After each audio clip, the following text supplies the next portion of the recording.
सास की अंतिम इच्छा। देखिए माँ जी, वो पड़ोस की लूटन मौसी है ना, उनकी बेटा बहू उन्हें गोवा ले जा रहे हैं। अरे क्या बात कर रही है बहू, उसके तो ना मुंह में दांत है ना सर पर बाल, क्या करेगी गोवा जाकर। अपनी अपनी किस्मत है माँ जी, लूटन मौसी मरने जो वाली है। हैं? अरे बहू ये कैसा मरना हुआ जो पहले से ही पता है और ऊपर से गोवा भी घूमने जा रही है। बोला ना माँ जी, ये अपनी अपनी किस्मत है। बात हुई थी मेरी लूटन मौसी की बहू से, बोल रही थी कि चलो दवाई में जो पैसा लगेगा वो गोवा में लगा देते हैं। सास को बहू की बात से पता नहीं क्यों नफरत की बदबू आ रही थी, लेकिन वो कुछ नहीं कहती और कमरे में जाकर लेट जाती है। क्या बात है, लूटन के तो मजे ही मजे है। वैसे आइडिया बुरा नहीं है, थोड़े से पैसे लगाओ और सीधा गोवा की सैर। मैं भी चलती हूँ गोवा। अगले रोज सास तय वक्त पर उठती नहीं। अरे देखो जी, माँ जी अब तक उठी नहीं। आज दूध वाले से दूध और काम वाले के लिए दरवाजा मैंने ही खोला है। अब कम से कम माँ जी का ये तो सुख है कि सुबह जल्दी उठना नहीं पड़ता। अरे बड़ी अजीब हो तुम, मेरी माँ सुबह से उठी नहीं है और तुम्हें चिंता दूध और काम वाली की है। अरे तुम्हें चिंता है ना तो जाओ जाकर देखो क्या हो गया। वैसे मेरी किस्मत कहाँ लूटन मौसी की बहू जैसी। बेटी को माँ की चिंता होती है, वो सोचता है कि कहीं माँ की सांसें तो नहीं रुक गई और हमें पता ही नहीं चला। बेटा माँ के कमरे में जाता है और वहां जाकर, माँ क्या हो गया है तुम्हें? बेटा लग नहीं रहा कि अब मैं बचूंगी, लल्लन डॉक्टर के पास ले चले। अरे कैसी बात कर रही है माँ, तेरी तबीयत सीरियस है और मैं तुझे लल्लन झोला छाप डॉक्टर के पास ले जाऊं? ना ना ना।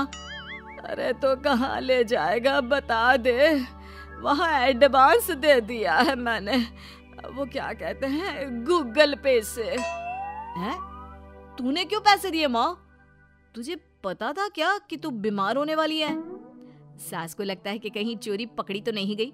वो हड़बड़ा जाती है और उसे पसीने निकलने लगते हैं। अरे माँ क्या हो गया, सर्दी में भी पसीने? लगता है तेरी तबीयत ज्यादा ही खराब है और लल्लन डॉक्टर पास ही में है, चल उसी को दिखा देता हूँ। माँ को लेकर बेटा डॉक्टर के पास जाता है, जहाँ माँ ने पहले ही पैसे देकर सेटिंग कर रखी थी। डॉक्टर के क्लिनिक में जाते ही डॉक्टर की ओवर एक्टिंग की दुकान खुल जाती है। हाय राम माँ जी, हे भगवान, अब तो कुछ नहीं हो सकता, ये तो मरने वाली है बेटा। हैं? ओए डॉक्टर है इसलिए इज्जत से बात करूंगा, नहीं तो मेरी माँ को देखे बिना ये बकवास करने के लिए तेरे मुंह में घूसा मार देता। अरे ना ना बेटा ऐसे मत बोल, वो डॉक्टर है, उसे वो दिख जाता है जो किसी को नहीं दिखता। हाँ माँ शायद तू ठीक बोल रही है। डॉक्टर क्या दिखा आपको? हमारे डॉक्टर जी, जिन्होंने पहले से ही माँ से बोलने के पैसे ले रखे थे। यमराज, काला भैंस, वो तुम्हारी माँ को ले जा रहा है, ले जाओ इन्हें।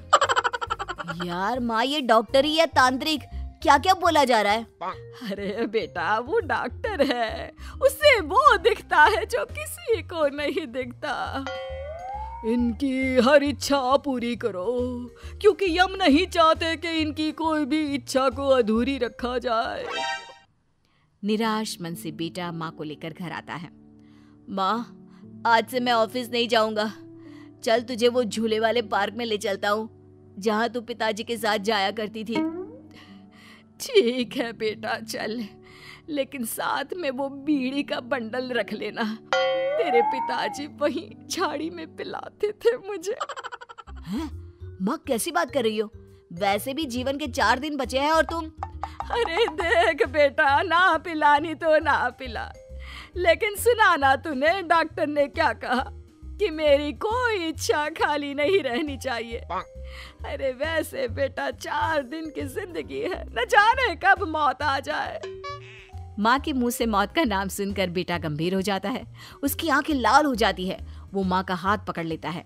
माँ को भी लगता है कि उसकी मौज मस्ती कहीं बेटे को डिप्रेशन में ना डाल दे। देख लल्लन का फोन आया था, बोल रहा था कि हो सकता है मौत ना भी आए, पर इच्छा पूरी करके रख दे। जब जाऊंगी तब तृप्त होकर जाऊंगी, क्यों? तभी बहू की आवाज आती है, माँ जी आपकी फेवरेट गट्टे की सब्जी बनाई है। सास खाने के टेबल पर जैसे ही बैठने वाली होती है, बहू उनकी चेयर पीछे करती है और प्यार से बिठाती है। बहू शांत हो जाती है। वो माँ को बस देखती है और उनकी हर बात मानती है। रात को जब सास सोने जाती है तो, माँ जी मैं आपके पैर दबा देती हूँ, आज आप डॉक्टर के पास गई थी, थक गई होंगी ना। बहू का प्यार देखकर सास को हैरानी होती है। वो समझ नहीं पाती कि जो बहू उनके मरने को अपना भाग्य बताती थी, वो आज जब सास मरने वाली है तो दुखी क्यों हो रही है। क्या सोच रही है माँ जी? यही ना कि मैं ऐसा क्यों कर रही हूँ। माँ जी मैंने आपको हमेशा अपनी माँ माना है। माना आपसे नाराज होती थी, परेशान होती थी, आपकी बातें चुभती थी, लेकिन यकीन माने प्यार बहुत है आपसे मुझे। सास बहू को गले लगा लेती है।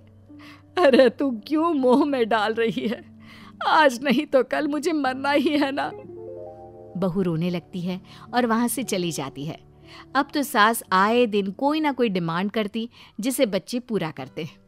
मुझे ना वृंदावन जाना है, कृष्ण की नगरी देखने। जी माँ जी हम आपको लेकर चलेंगे। माँ मैं कल ऑफिस से छुट्टी ले लेता हूँ। बेटा अब आए दिन छुट्टी लेता और माँ को घुमाता फिराता। एक दिन बॉस कहते हैं, रमन क्या बात है, मैं देख रहा हूँ पिछले 1 महीने से तुम ना काम करते हो ना दाम, बस सारा दिन इमोशनल से बैठे रहते हो। ऐसे में तो कंपनी तुमको और नहीं रख पाएगी। मैं खुद ही नौकरी छोड़ने की सोच रहा था बॉस। वो क्या है कि माँ का आज नहीं तो कल कभी भी देहांत हो सकता है। इतना कीमती समय मुझे तो पल पल उनके साथ रहना होगा। पता नहीं कब वो मुझे छोड़कर चली जाए। और बेटा नौकरी छोड़ देता है। माँ मैंने नौकरी छोड़ दी है, आज से मैं तेरे पास रहूंगा। माँ जी मैंने भी बच्चों का नाम स्कूल से कटवा दिया है, अब हम सब आपके पास ही रहेंगे और आपकी सारी इच्छा पूरी करेंगे। अब सास को लगता है ये तो कुछ ज्यादा ही हो गया। अरे बेटा नौकरी नहीं करेगा तो खाएगा क्या? बच्चे स्कूल नहीं जाएंगे तो साल बर्बाद हो जाएगा। वो समझ नहीं पाती कि क्या करे, कैसे ये ड्रामा खत्म करे। बेटा बहू तुम लोगों से एक बात करनी थी। देखो मैं ना बहुत शर्मिंदा हूँ, मैंने झूठ बोला था, मुझे कुछ नहीं हुआ है। वो तो ये बोलकर सास सारी बात घर वालों को बता देती है। ओ माँ सच्ची? हे भगवान मैं जानता था माँ को कुछ नहीं होगा। वाह माँ जी ये तो बहुत अच्छी खबर दी, मैं तो हलवा बनाने जा रही हूँ। तुम लोग मुझसे नाराज नहीं हो? नहीं माँ जी हम बहुत खुश हैं कि आपके मरने की खबर झूठी है। माँ शायद मैं तेरे ठीक होते ही तेरा इतना ख्याल रख लेता तो तुझे ये नाटक करने की जरूरत नहीं पड़ती। माँ जी आप हम लोगों को माफ कर दीजिए,